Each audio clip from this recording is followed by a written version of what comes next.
പ്രീസ് Lord. ദൈവനാമത്തിന് മഹത്വമുണ്ടാകട്ടെ.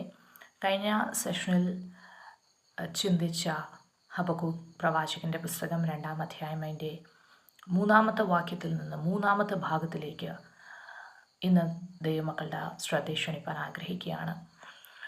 കഴിഞ്ഞ 2 സെഷൻസിൽ ദർശനത്തിന് ഒരു അവധി വച്ചിരിക്കുന്നു എന്നും അതതിൻ്റെ സമാപ്തിയിലേക്ക് ബന്ധപ്പെടുന്നു എന്നും ചിന്തിക്കുവാനിടയായി തീർന്നു. 3-ാമത്തെ ടേം കൊടുത്തിരിക്കുന്നത് സമയം തെറ്റുകയില്ല.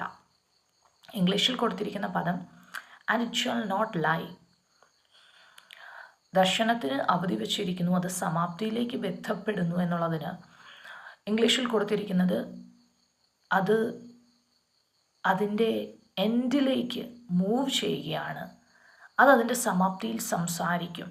It shall speak in the end എന്നാണ് കൊടുത്തിരിക്കുന്നത്. സമയം തെറ്റുകയില്ല എന്ന പദത്തിന് ഇറ്റ് ഷാൽ നോട്ട് ലൈ, അതായത് അത് കള്ളം പറയത്തില്ല. സ്തോത്രം. ദർശനത്തിന് ഒരു സമയമുണ്ട്, അത് ബന്ധപ്പെടുകയാണ്, സമയം തെറ്റുകയില്ല. അല്ലെങ്കിൽ അതിനുവേണ്ടി എഴുതി വച്ചിരിക്കുന്ന സമയത്തിന് ഒരു കളവില്ല, ഒരു തെറ്റില്ല, അത് സത്യമാണ് എന്നാണ് നമുക്ക് അവിടെ നിന്ന് വ്യാഖ്യാനങ്ങൾ മനസ്സിലാക്കിയെടുക്കുവാൻ കഴിയുന്നത്. പ്രിയപ്പെട്ടവരെ, നമ്മുടെയൊക്കെ ജീവിതത്തിൽ ഒത്തിരി വാഗ്ദത്തങ്ങൾ നമ്മൾ കേട്ടിട്ടുണ്ട്.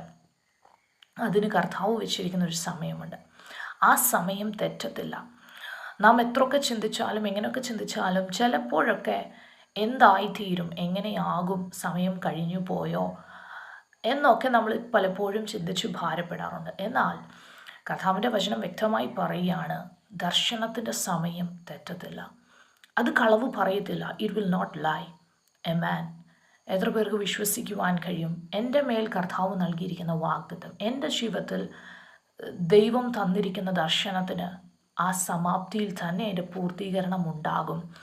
അതിൻ്റെ സമയം തെറ്റത്തില്ല. എനിക്ക് കുറച്ച് വൈകിയെന്ന് തോന്നിയാലും യേശു കർത്താവിൻ്റെ ശിഷ്യന്മാർ അവർ പടവുമായി യാത്ര ചെയ്യുമ്പോൾ രാത്രിയിൽ കോളും പ്രതികൂലങ്ങളൊക്കെ കടന്നു വന്നു. കർത്താവിന് അത് മറന്നിരുന്നില്ല. ആമേൻ. കർത്താവ് 4-ാം യാമത്തിൽ എല്ലാം കൈവിടപ്പെട്ടു പോയി എന്ന് അവർ ചിന്തിക്കുന്ന ആ 4-ാം യാമത്തിൽ കർത്താവ് അവർക്ക് വേണ്ടി ഇറങ്ങി. പ്രിയപ്പെട്ടവരെ, 4-ാമത്തെ ദിനത്തിൽ ലാസറിൻ്റെ കല്ലറയ്ക്കൽ വന്ന കർത്താവാണ്. നമ്മുടെ സമയങ്ങൾ പലപ്പോഴും നമ്മുടെ ബുദ്ധിക്കനുസരിച്ച് പോയില്ലെങ്കിലും ഒരു കാര്യം ഉറപ്പാണ്, ആ ദർശനത്തിന് വേണ്ടി വെച്ചിരിക്കുന്ന സമയം തെറ്റത്തില്ല. കർത്താവിൽ പ്രത്യാശ വയ്ക്കാം. ദൈവം നമ്മയൊക്കെ സഹായിക്കട്ടെ.